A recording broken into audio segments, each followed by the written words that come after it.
আমেরিকার গাজায় ৬০ দিনের যুদ্ধবিরতি প্রস্তাব নিয়ে সংশয় প্রকাশ করেছে ফিলিস্তিনের স্বাধীনতাকামী সশস্ত্র সংগঠন হামাস।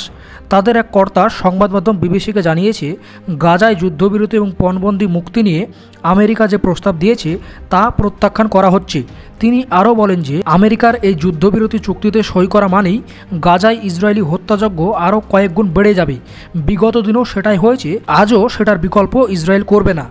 বৃহস্পতিবার হোয়াইট হাউস জানিয়েছে যে ইসরায়েল মার্কিন রাষ্ট্রদূত স্টিভ উইটকফের পরিকল্পনায় সই করেছে এবং তারা হামাসের কাছ থেকে এখনও আনুষ্ঠানিক প্রতিক্রিয়ার অপেক্ষায় রয়েছে।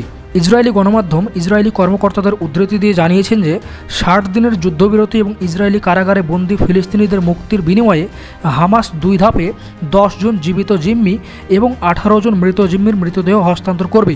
এর প্রতিক্রিয়া হিসেবে হামাসের রাজনৈতিক ব্যুরোর সদস্য বাসেম নাইম সংবাদ মাধ্যম রয়টার্সকে বলেছেন যে এই চুক্তি আমাদের জনগণের কোনো দাবি পূরণ করে না, যার মধ্যে প্রধান হলো এই যুদ্ধ বন্ধ করা।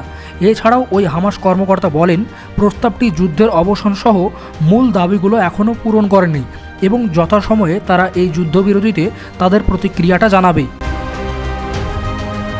বেঞ্জামিন নেতানিয়াহু বৃহস্পতিবার জিম্মিদের পরিবারকে বলেছেন যে তিনি উইটকফের পরিকল্পনা মেনে নিয়েছেন। নেতানিয়াহু বলেছে তারা হামাসের উপর চাপ সৃষ্টি করতে চেয়েছিল যাতে করে হামাস তাদের হাতে থাকা ৫৮ জন জিম্মিকে মুক্তি দেয়, যাদের মধ্যে কমপক্ষে ২০ জন জীবিত আছে বলে মনে করা হচ্ছে।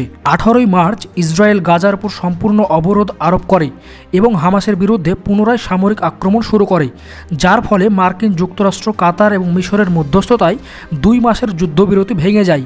ইসরায়েল একাধিকবার যুদ্ধবিরতির প্রস্তাব ভঙ্গ করেছে, ফলে হামাস পুনরায় ইসরায়েলের যুদ্ধবিরতির ফাঁদে পড়তে চাচ্ছে না। গাজায় হামাস পরিচালিত স্বাস্থ্য মন্ত্রণালয়ের তথ্য অনুযায়ী গত ১০ সপ্তাহে গাজায় প্রায় ৪,০০০ মানুষ নিহত হয়েছে। জাতিসংঘ বলছে ইসরায়েলি স্থল অভিযান এবং উচ্ছেদের আদেশের ফলে ৬ লক্ষ মানুষ বাস্তুচ্যুত হয়েছে এবং জাতিসংঘ সমর্থিত আইপিসির একটি প্রতিবেদনে সতর্ক করা হয়েছে যে আগামী মাসগুলিতে প্রায় ৫ লক্ষ মানুষ ভয়াবহ ক্ষুধার মুখোমুখি হতে পারে। ইসরায়েলের অব্যাহত হামলা ও অবরোধের কারণে গাজায় খাদ্য সংকট চলছে কয়েক মাস ধরে। শিশুরা ভুগছে অনাহারে ও চরম অপুষ্টিতে। দিন যত যাচ্ছে পরিস্থিতি তত ভয়াবহ হচ্ছে। এই অবস্থায় গাজা উপত্যকাকে বর্তমান বিশ্বের সবচেয়ে খাদ্য সংকটপূর্ণ ও ক্ষুধার্ত এলাকা হিসেবে চিহ্নিত করেছে জাতিসংঘ।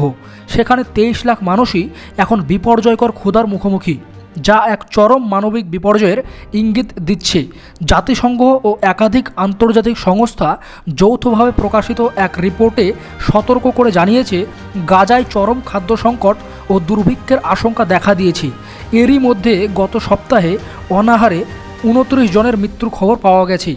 দুর্ভিক্ষের ঝুঁকিতে থাকা মানুষের সংখ্যা বেড়ে এখন প্রায় ১০০ ভাগে পৌঁছে গিয়েছে।